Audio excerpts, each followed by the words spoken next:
আসসালামু আলাইকুম রহমতুল্লাহ। সম্মানিত দর্শক শ্রোতা ভাই এবং বোনেরা, আপনারা জানেন বিএনপি গতকালকে 51 দফা বিশিষ্ট একটি ইশতেহার প্রকাশ করেছে নির্বাচনের উদ্দেশ্যে। নিঃসন্দেহে এটা ভালো উদ্যোগ। এটা জনগণের প্রতি একটা প্রতিশ্রুতি। জনগণ যদি তাদেরকে ভোট দেয়, বিএনপির জাতির সামনে দেওয়া এই প্রতিশ্রুতি পালন তখন বাধ্যতামূলক হয়ে যাবে।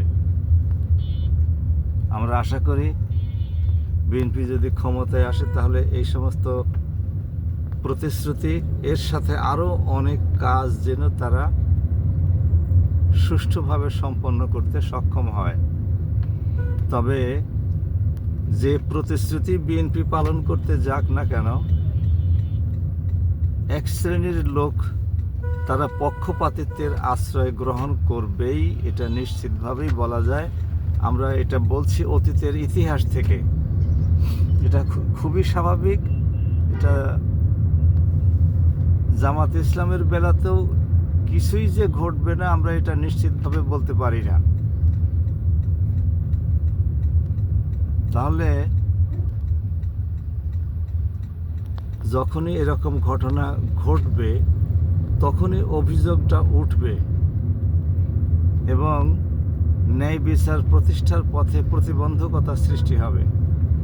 উপযুক্ত ব্যক্তির হাতে বা কাছে বিএনপির প্রদত্ত, সরকার প্রদত্ত এই সুবিধাগুলো ন্যায়সঙ্গতভাবে পৌঁছাবে না। আপত্তিটা উঠবে তখনই। আমরা আশা করব বিএনপি অতীত থেকে শিক্ষা গ্রহণ করে বর্তমান অবস্থার পরিপ্রেক্ষিতে এই টাইপের প্রবণতা থেকে নিজেকে সংযত রাখবে এবং ন্যায়সঙ্গতভাবে ক্ষমতায় আসার পরে এই প্রতিশ্রুতিগুলো সুষ্ঠুভাবে পালন করার চেষ্টা করবে। আমরা সেই প্রত্যাশায় রইলাম।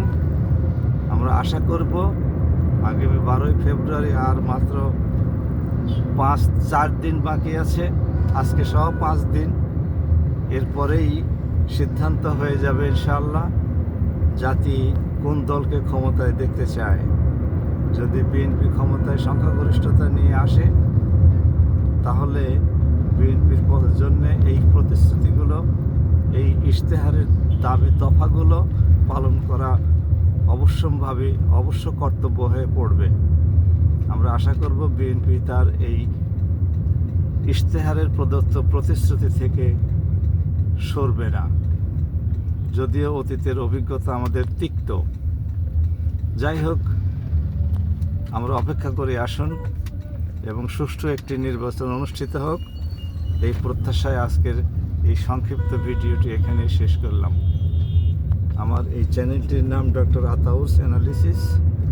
আপনারা ইচ্ছা করলে এটাকে সাবস্ক্রাইব করতে পারেন এবং পাশে থাকা বেল আইকনটি ক্লিক করলে আপনাদের সামনে